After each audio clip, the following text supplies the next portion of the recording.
আসসালামু আলাইকুম। আমি রিভাইভস থেকে আইমান বলছিলাম আপনাদের সাথে। সো ইন্টারেস্টিং একটা বিষয় নিয়ে কথা বলতে চাচ্ছি। আমরা যারা ডিপ্লোমা কমপ্লিট করেছি অথবা করব, তাদের মাথায় একটা কনফিউশন কাজ করে, সেটা হচ্ছে আমরা কি গভর্নমেন্ট জব ট্রাই করবো, নাকি আমরা হচ্ছে প্রাইভেট জবে যাবো, নাকি আমরা ডুয়েটে ট্রাই করবো, নাকি আমরা বিদেশে উচ্চশিক্ষা অথবা ওয়ার্কিং ভিসায় যাবো। সো এই কনফিউশনগুলো খুবই লজিক্যাল, খুবই রিয়ালিস্টিক। যেটা কারণ হচ্ছে যারা ডিপ্লোমা কমপ্লিট করে তারা 21-22 বছর আসলে এত বড় ডিসিশন নেওয়ার সক্ষমতাও তাদের হয়নি। সো তারা কনফিউশনে ভুগে থাকে। সো এই অপশনসগুলোর মধ্যে যে অপশনসটা আমি কথা বলে যাচ্ছি, যেটা হচ্ছে সবচেয়ে অবহেলিত, তার কারণ হচ্ছে মানুষজন ভয় পায় যে বিদেশে গেলে হয়তো অনেক টাকা লাগবে, এজেন্সি যদি ফেক হয় সব টাকা নষ্ট, আমি ইংলিশ কীভাবে ওখানে কথা বলবো, কথা বলার কাজ করা তুই কিনা, জব কীভাবে ভাবো, জব না পেলে টাকা নষ্ট হবে। এরকম আমাদের অনেক নেগেটিভ চিন্তা ভাবনার জন্য আমরা আগাইতেই পারি না। আবার অনেকে আছে যারা প্রপার গাইডলাইন পায় না, তারা হচ্ছে আগাইতে পারে না। সো আমি এই বিষয় নিয়ে একটু কথা বলতে চাচ্ছি। সো পার্সোনালি যখনই আপনি ভাবছেন যে আপনি দেশের বাইরে যাবেন, আপনি অলওয়েজ মেন্টালিটিটা সেট করে ফেলেন যে আপনি যা করবেন দেশের বাইরেই করবেন। সো ওই মেন্টালিটিটা যখন সেট করে ফেলবেন, তখন আপনাদের আর কোনো বাধাই আর বাধা মনে হবে না। কারণ যখন গভর্নমেন্ট জব যারা খুঁজে, যখন তারা ট্রাই করে, তখন আপনারা দেখবেন যে তারা খুবই ডিটারমাইন থাকে, তারা একটাই লক্ষ্য নিয়ে কাজ করে। কারণ সাকিব আল হাসান যদি 100 লক্ষ্য নিয়ে নামতো মাঠে 5 উইকেট নিবে, এই লক্ষ্য নিয়ে নামতো, তাহলে ওর জীবনেও ওই জিনিসটা সাকসেস করতে পারত না। সো আলটিমেটলি আমাদের একটা গোল থাকা উচিত, ঠিক আছে? ওই গোল নিয়ে আমাদের আগানো উচিত। সো ফার্স্টে আপনি লক্ষ্য ঠিক করেন, সেকেন্ডে আপনি হচ্ছে কান্ট্রিটা সিলেক্ট করে ফেলেন। কান্ট্রি সিলেক্ট করে ফেলতে পারলে ওই দেশে চাইতে না পারলেও আপনার রয়েছে যে অ্যাটেনশনের যেই ধারা, ওই আপনি যে চিন্তাধারাটা, ওইটা কিন্তু কন্টিনিউয়াসলি থাকবে। তো সেকেন্ডলি আন্ডারগ্রেডে যে জিনিসটা ম্যাটার করতেছে সেটা হচ্ছে আইএলস স্কোর। সবাই জানেন, নতুন করে বলতে হচ্ছে না, তাও বলছি। আইএলস হচ্ছে একটা ইংলিশ প্রফিসিয়েন্সি ল্যাঙ্গুয়েজ টেস্ট, যেখানে হচ্ছে আপনাকে রিডিং, স্পিকিং, রাইটিং, লিসেনিং 4টা পার্টে হচ্ছে আপনাকে এক্সাম দিতে হবে, এবং আপনার থেকে অ্যাটলিস্ট 6 অথবা 6.5 তুলতে হবে যদি ভালো একটা ইউনিভার্সিটি সিকিউর করতে চান। হ্যাঁ, 5.5 দিয়ে হয়, বাট নাওডেজ কম্পিটিশন বাড়ছে, দেশে মানুষজন বাইরে দিতে চাচ্ছে। সো ওই থ্রুতে 6.5 quite safer options for me. So এখন সেকেন্ডলি যে জিনিসটা দরকার সেটা হচ্ছে এক্সট্রা কারিকুলার অ্যাক্টিভিটিস। অনেকে বলবেন এটা আবার কী ভাই? যেটা হচ্ছে বিভিন্ন দেশে, আমেরিকা অথবা ফিনল্যান্ড, যেটা দেখে সেটা হচ্ছে আপনার এক্সট্রা কারিকুলার অ্যাক্টিভিটিস আছে কিনা, সেটা হচ্ছে আপনার এক্সট্রা অভিজ্ঞতা বলতে কি, যেমন আপনি কোনো একটা রক্তদানের সংগঠনে আপনি কাজ করেছেন, ওইখানে আপনাকে একটা সার্টিফিকেট দিয়েছে, অথবা আপনি ইন্টার্নশিপ করেছেন, ডিপ্লোমার যে 8ম সেমেস্টার যে ইন্টার্নশিপটা থাকে সেটা আপনি করেছেন, সেখানে আপনি একটা সার্টিফিকেট পেলেন। আপনি অটোক্যাড ডিপার্টমেন্ট বেসড কিছু কোর্স করলেন, যেমন লেভেল 1-2 করলেন, অথবা এই যে রিলেটেডগুলো করলেন। হ্যাঁ, যেমন আপনি অনলাইনে কোর্স করলেন, কোর্স ইউআইডিবিতে আপনি কয়েকটা কোর্স করে ফেললেন, সার্টিফিকেট হয়ে গেলে আপনার ওই জিনিসগুলো আর কি আপনি ভেরিফাই করে নিতে পারবেন, এবং ওইগুলো আপনি বিভিন্ন দেশের পোর্টালকে আপনি যখন ইউনিভার্সিটিতে আপনি অ্যাপ্লাই করবেন, এই জিনিসটা আপনি সাবমিট করতে পারবেন। হ্যাঁ, এটা কখনোই ম্যান্ডেটরি না, আমি জাস্ট সব প্রসেস বলতেছি যে প্রসেসগুলোতে আপনি আগাইতে পারেন আর কি। সো মেইন জিনিসটা হচ্ছে আইএলস লাগবে আপনার। আইএলস হইলেই, আর আপনি যদি সিজিপিএটা যদি মোটামুটি ভালো থাকে, আবার অনেকেই আছে লো সিজিপি নিয়ে ভয় পাচ্ছেন, এটাও কোনো ফ্যাক্ট না। আপনার যদি প্রোফাইল ভালো থাকে, আপনার ইন্টারভিউ ভালো হয়, তাহলে আপনার ইনশাআল্লাহ অফার লেটার এসে যাবে। সো থার্ডলি যে জিনিসটা নিয়ে আলোচনা করবো সেটা হচ্ছে আইএলসের বিকল্প কিছু অপশনস থাকে, সেটা হচ্ছে ডুওলিঙ্গো আছে, পিটিই আছে, যেগুলো অস্ট্রেলিয়াতে কাজে লাগে। সো আপনার যদি কেউ ভয় পান যে আইএলসে ভাই রিডিংটা খুবই প্যারা, লিসেনিংটা খুবই প্যারা, রাইটিংটা খুবই প্যারা, সো আপনাদের যদি ওই জিনিসটা প্যারা লাগে, তাহলে অবশ্যই আমি বলবো যে ডুওলিঙ্গো বা পিটিই দিয়ে ফেলেন। হ্যাঁ, এটা কিন্তু আবার লিমিটেড একটা অপশনস আছে, সব দেশে কিন্তু এই জিনিসটা অ্যাকসেপ্ট করে না। তো আগে রিসার্চ করে দেখবেন যে ওই যে দেশে যেতে যাচ্ছেন সেই দেশে কী অ্যাকসেপ্ট করতেছে এবং কেন অ্যাকসেপ্ট করতেছে। মানে আপনাদের অনেক সময় দেখা যায় হয়তো প্রশ্ন করতে পারে যে তুমি এটা দিছো, এখান থেকে কী আসছে, অনেকে যেমন প্রক্সি দিয়ে থাকে। সো এই জিনিসগুলো আপনাকে একটু সিকিউরলি রিসার্চ করে দেখবেন আর কি। সো নেক্সট অপশনস, আমাদের অনেকেই আছেন যারা হচ্ছে আমেরিকাতে যেতে চান, ফিনল্যান্ডে যেতে চান। তো যারা আমেরিকা অথবা ফিনল্যান্ডে যেতে চান তাদের জন্য কোয়াইট সেফার অপশন হচ্ছে SAT। এটা হচ্ছে একটা 1600 নম্বরের এক্সাম, যেটাতে ম্যাথে থাকে 800 এবং ইংলিশে থাকে 800। ম্যাক্সিমামে বলে যে ম্যাথ পার্টটা খুব ইজি হয়, বাট ইংলিশ পার্টটা খুবই হার্ড হয়। সো 1600 নম্বরের মধ্যে আপনার থেকে যদি আপার লেটার পেতে হয়, তাহলে 1320-30 পেতে হবে। এবং আপনার যদি ফুল ফান্ড অথবা স্কলারশিপ 20% থেকে শুরু করে আপনি লং টাইমে যেটা চাচ্ছেন সেটা পেতে চান, তাহলে অবশ্যই আপনার থেকে 1600 এর মধ্যে 1500, 1460, 70 এমন একটা স্কোর আপনার থেকে সিকিউর করতে হবে, যেটা আমরা যেটা মাস্টার্সের জিআরই বলে থাকি, কোয়াইট সিমিলার, বাট হ্যাঁ দেখতে এগিয়ে হলেও অনেক ভিন্নতা আছে। সো এটা ব্যাচেলার্সের জন্য খুবই অ্যাপ্লিকেবল। যারা আপনারা আমেরিকা টার্গেট করতে চান, স্কলারশিপস নিয়ে পড়তে চান, তাদের জন্য এটা খুবই ভালো। সো এখন এরপর কি, এরপর হচ্ছে ওই দেশে যাবেন, ওই দেশে গিয়ে করবেন কি, সেটা করতে হবে। সো ওই জন্য আমি অলওয়েজ রেকমেন্ড করবো, সেটা হচ্ছে ড্রাইভিং কোর্সটা আপনারা করে ফেলবেন দেশ থেকে। আপনারা যখন ড্রাইভিং কোর্সটা করে ফেলবেন তখন দেখা যাচ্ছে যে আপনি বিভিন্ন ইউবার দিয়ে আপনারা পার্ট টাইম যে পড়াশোনার পাশাপাশি যে খরচ সেটা চালাই ফেলতে পারতেছেন। যেমন ইউরোপে, অস্ট্রেলিয়াতে, ইউকেতে অথবা ইউএসএতে খুবই ডিমান্ড কিন্তু এই জিনিসটা। সো আপনারা যারা পারেন ড্রাইভিং লাইসেন্সটা বানিয়ে ফেলবেন। নেক্সট হচ্ছে আরেকটা জিনিস, সেটা হচ্ছে রান্নাবান্নার বা শিখে আসেন।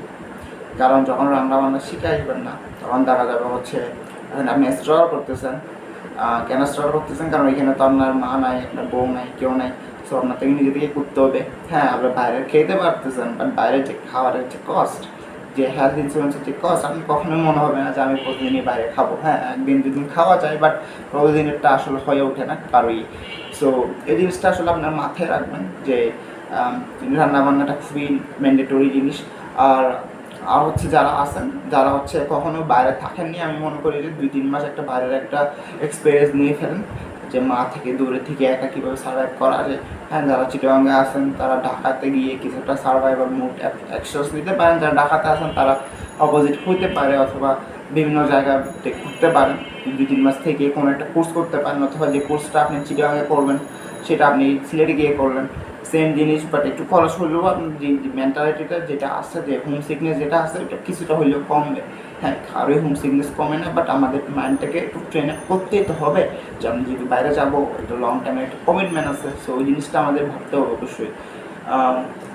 সো এই জিনিসগুলো আর কি খুবই মেন। আর আমি যেটা সবসময় বলতেছি সেটা হচ্ছে, এরপর হচ্ছে যেটা, সেটা হচ্ছে টিউশন ফি রিসার্চ করবেন। যেমন আমি ধরলাম হচ্ছে আপনি জাপান যেতে যাচ্ছেন, যেমন আর জাপানে আপনি ইউনিভার্সিটি টোকিও সিলেক্ট করলেন, তখন আপনি দেখলেন যে বাজেট টিউশন ফি হচ্ছে ধরেন অ্যারাউন্ড 12 লাখ, আপনার বাজেট হচ্ছে 8 লাখ। ওইটা কি হবে? হবে না। কারণ হচ্ছে আপনার এম্বাসির ফি সহ মিলিয়ে একটা টাইম চলে যাবে হচ্ছে খরচ অলমোস্ট 16-17, হবে না। সো আপনার ধরেন আপনি চাচ্ছেন 8 লাখের মধ্যে, দেন আপনি গেলেন হচ্ছে কোথায়, ইউএসএ তো হচ্ছে না অনেক টিউশন ফি। দেন আপনি দেখবেন হচ্ছে আপনার বাজেটের মধ্যে কোনটা আছে। যেমন আমি গেলাম হচ্ছে কোথায়, জার্মানিতে খরচ নাই। হ্যাঁ, টিউশন ফি নাই, যদি আপনি ব্যাচেলার্স 25% কমপ্লিট করে যান, সেখান থেকে বাংলাদেশ থেকে কমপ্লিট করে গেলে কোনো টিউশন ফি নেই। তার মানে এটা অ্যাফোর্ডেবল। আপনার থেকে জাস্ট ব্লগ অ্যাকাউন্টে লাগবে 14 লাখ, আপনার নর্মালি গিয়ে চাইতে হচ্ছে লাগবে 2 থেকে 3 লাখ। সো এটা খুব ইজি না? অবশ্যই ইজি। সো এই জিনিসটা যখন আপনি চিন্তা করে দেখবেন, তখন ম্যাক্সিমাম আমি বলবে হচ্ছে এটা কেন। কারণ হচ্ছে যে আমরা অনেকে আবেগী মানুষজন আছি। আমি দেখেছি যে কারণ বাবার সেভিংস আছে 15 লাখ, বলছে বাবার তো আছে, আমি 12 লাখ খরচ করে ফেলে 3 লাখ টাকা বাবার যদি কোনো কাজে লাগে লাগুক। এটা চিন্তা করা যে তার নিজের একটা ফিউচার আছে, তার হচ্ছে যদি কোনো কারণে বিপদ ঘটে যায়, তার টাকাটা সে কোথা থেকে দিবে। সো আমাদের হচ্ছে অলওয়েজ হাফ চিন্তা করতে হবে। যেমন আমাদের 20 লাখ আছে, আমাদের 10 লাখ রাখতে হবে। আমাদের 30 লাখ আছে, আমাদের 15 লাখ আমরা আমাদের এই এডুকেশন প্রসেসে আমরা খরচ করবো, বাকি 15 লাখ হচ্ছে আমরা ইমার্জেন্সি ফান্ডে আমাদের লাগতে পারে। সো এই জিনিসগুলো আর কি আপনারা মাইন্ডে রাখবেন। আমি এই জিনিসগুলো বলার কারণ হচ্ছে অনেকে জিনিসগুলো বুঝে না, ঠিক আছে? সো আপনার অ্যাফোর্ডেবল যে দেশ, হ্যাঁ, টোটাল খরচ, সেটা নিয়ে হচ্ছে আপনি রিসার্চ করবেন। রিসার্চ করার জন্য আমি বিভিন্ন গ্রুপ লিঙ্ক আছে, যেমন study in Lithuania, Hungary, Japan, south Korea, এই জিনিসগুলো আর কি ইজি কমন হয়ে গিয়েছে এখন। বাট তবুও আর কি আপনাদের যদি কোনো গ্রুপের সাজেশন লাগে, যে অনেক গ্রুপই আছে স্ক্যাম গ্রুপ, সো আমি অলওয়েজ আপনাদের রেকমেন্ড করবো হচ্ছে যে আপনারা কমেন্টে জানাবেন যদি কোনো গ্রুপের লিঙ্ক লাগে, যে এই গ্রুপে আমি যাইতে চাচ্ছি, এই জায়গায় যেতে চাচ্ছি, but I don't have finding any kind of perfect group for this, can you suggest one? So ইনশাল্লাহ আমি ট্রাই করবো আমি বেস্টটা দেওয়ার আর কি। সো এই জিনিসগুলো হচ্ছে মেন। এবং অপশনাল কিছু জিনিস আমি বলি, সেটা হচ্ছে আপনি যদি ইউরোপে যেতে চান, অলওয়েজ ভাষাটা শিখবেন। এই প্রথমে বলা উচিত ছিল, বাট লাস্টে বললাম, কারণ হচ্ছে ম্যান্ডেটরি না। ভাষাটা শিখবেন, কারণ হচ্ছে আপনি ভালো জব পাইতে চাইলে ধরুন আপনি গ্র্যাজুয়েশন কমপ্লিট করলেন, এটা ব্যাচেলর অথবা মাস্টার্স হওয়ার ক্ষেত্রে এখন আপনি ভাষা জানেন না। ধরুন আপনি বাংলাদেশে একটি চাইনিজ লোককে আপনি গ্র্যাজুয়েশন কমপ্লিট করলো ধরুন ঢাকা ইউনিভার্সিটি থেকে, আর সেইখানে হচ্ছে একটা কোম্পানিতে যেখানে হচ্ছে সবাই বাংলা কথা বলতেছে, ওইখানে গিয়ে কি সার্ভাইভ করতে পারবে? করতে পারবে না। হ্যাঁ, ও হয়তো জব পাবে, ওই স্কিল থাকলে সে পাবে, বাট হোয়াট অ্যাবাউট আদার্স? আপনি তো চাইনিজ না, আপনি তো যাবেন জব করতে, আপনার থেকে 2 বছর 4 বছর ব্যাচেলার্স করবেন, ওইখানে থাকবেন, জবটা হয়তো বাসা থেকে নিতে পারবেন না। তো যখন আপনি বাসা থেকে নিতে পারবেন না, তখন আপনি নিজে থেকেই এটা আর্ন করতে হবে। আর্নটা করবেন কীভাবে? বিভিন্ন জায়গায় জব টপ করে। এখন জবটা আপনি পাবেন কীভাবে? ল্যাঙ্গুয়েজের মাধ্যমে। ল্যাঙ্গুয়েজের মাধ্যমে কীভাবে? যখন আপনি ইন্টারভিউতে দিবেন, তখন আপনি যখন কথা বলবেন ওদের বাসাতে, বলবেন যে দিস গাই ইজ গুড, সে আমাদের ভাষা বুঝে। আমি তাকে যদি কোনো কমেন্ট করি, সে বুঝতে পারবে। যেমন আপনাকে যদি বলা হয়েছে যা তুমি একটা বোতল এনে দাও, আপনি আনলেন হচ্ছে একটা ছুরি, জিনিসটা তো আর কি ওর যে কোনো কারোই জিনিসটা মাইন্ডে লাগবে যে ও কিছুই বোঝে না, ওকে কী কাজ করাবো। সো এই জিনিসগুলো আর কি মেন। হ্যাঁ, আর আরেকটা জিনিস সেটা হচ্ছে আমরা হচ্ছে যেটা ভুলে যাই, সেটা হচ্ছে আমরা রিলিজিয়াস থাকি না। সো অলওয়েজ রিলিজিয়াস থাকতে হবে ইনশাআল্লাহ। 5 ওয়াক্ত নামাজ পড়তে হবে, এই জিনিসটা খুবই ইম্পর্টেন্ট। আমরা বাইরে যাই, দেশে থাকি, হ্যাঁ, কোনো একটা প্ল্যান করার আগে অবশ্যই ইস্তেখার নামাজ আমাদের পড়ে নিতে হবে। হ্যাঁ, আপনার এই জন্য প্ল্যানটা কি ভালো হবে নাকি খারাপ হবে? অনেকে তো বলে যে ভাই ইউরোপে যাইতে পারলে তো সব প্ল্যানই ভালো, but definitely not like that. অনেক দেশই আছে খুবই জব ক্রাইসিস, যেমন ফিনল্যান্ডেও খুব জব ক্রাইসিস, সুইডেনও ক্রাইসিস, জার্মানিতে রিসেন্টলি এম্বাসি যে ওয়েটিং পিরিয়ডটা খুবই বাড়িয়েছে। সো সব দেশে ক্রাইসিস আসলে। সো আপনার থেকে এই জিনিসগুলো নিয়ে আগাইতে হবে, কোন দেশে যাবেন বাজেট অনুযায়ী আগাইতে হবে। সো এই জিনিসগুলো মেন। আর আরেকটা বিষয় সেটা হচ্ছে সিজিপিএটা খুবই হাই রাখবেন ডিপ্লোমাতে অথবা এসএসসিতে যাই, এসএসসিতে যাই তাহলে না কেন ডিপ্লোমাতে যা আছে এটলিস্ট 3.5 আপ রাখার ট্রাই করবেন। হ্যাঁ, 3.5-এর নিচে হইলে যে ভিসা দিবে না, অফার লেটার দিবে না এমন কিন্তু না। 3 পয়েন্ট নিয়েও ভিসা পাওয়া গেছে, 2.6, 7, 8, 9 নিয়েও কিন্তু অনেক ভিসা হয়েছে। বাট যে যদি ভালো ইউনিভার্সিটিতে ট্রাই করতে চান তাহলে অবশ্যই স্ট্রাগল করবেন। আর যদি বলেন যে না আমি ইউরোপে ঢুকতে পারলে হয়েছে, তাহলে এটা কোনো ফ্যাক্ট না, আপনার জন্য এই জিনিসটা না। সো আর যদি এক্সট্রা কিছু বলতে চাই সেটা হচ্ছে অলওয়েজ ডিপার্টমেন্ট বেসড স্কিল শিখে যাবেন, এটা খুবই ইম্পর্ট্যান্ট। হ্যাঁ, এখন অনেকে বলেন যে আমি পড়তে যাচ্ছি ইলেকট্রিক্যাল ইঞ্জিনিয়ারিং, আমি ডিপ্লোমাতে পড়ছি, বাট আমি ব্যাচেলার্সে কেন স্কিল শিখবো? আমাকে তো ভার্সিটি শেখাবে, তবে আমি এগুলো পড়ার পাশাপাশি শিখবো। এটা হয় না, কারণ আপনার থেকে ব্যাচেলার্স কমপ্লিট করার পর আপনাকে জব সার্চিং ভিসা দিবে হচ্ছে 1 বছরের। সো 1 বছরের মতো আপনি যদি জব না পান, আপনি হচ্ছে ওইখান থেকে ইলিগাল হয়ে যাবেন, অথবা মাস্টার্সে অ্যাপ্লাই করতে হবে। মাস্টার্সে মানে প্যারা। সো আগে থেকে যদি স্কিল না থাকে ওইটা দিয়ে স্ট্রাগল করবেন, কারণ 5-6 মাস লাগে একটা স্কিল শিখতে, অথবা 1 বছরও লাগে, অনেকে 2 বছরও লাগে। সো ওই জিনিসটা আপনার উপর ডিপেন্ড করবে যে কী নিয়ে কাজ করবেন এবং কেন করবেন। সো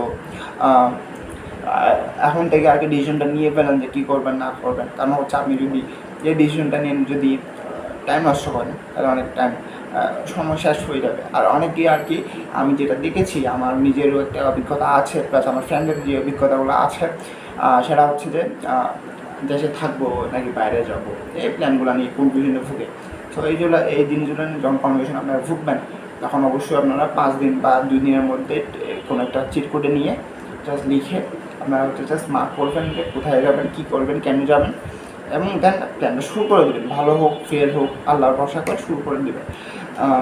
সো এতটুকুই ছিল আজকের এই ভিডিও। আর কিছু আসলে অনেক কিছুই বলার ছিল, বাট ভিডিওটা যেহেতু লম্বা হয়ে যাচ্ছে আর এই ভিডিওতে বললাম না, সেখানে নেক্সট পরের ভিডিওতে আর একটু ডিটেলসে আলোচনা করবো যে আপনাদের আর কীভাবে আগানো উচিত। সো আশা করি যে আপনারা সবাই ভালো থাকবেন, সুস্থ থাকবেন, এবং আপনাদের এই যাত্রাগুলো শুভ হোক, শান্তিতে হোক। আল্লাহ হাফেজ।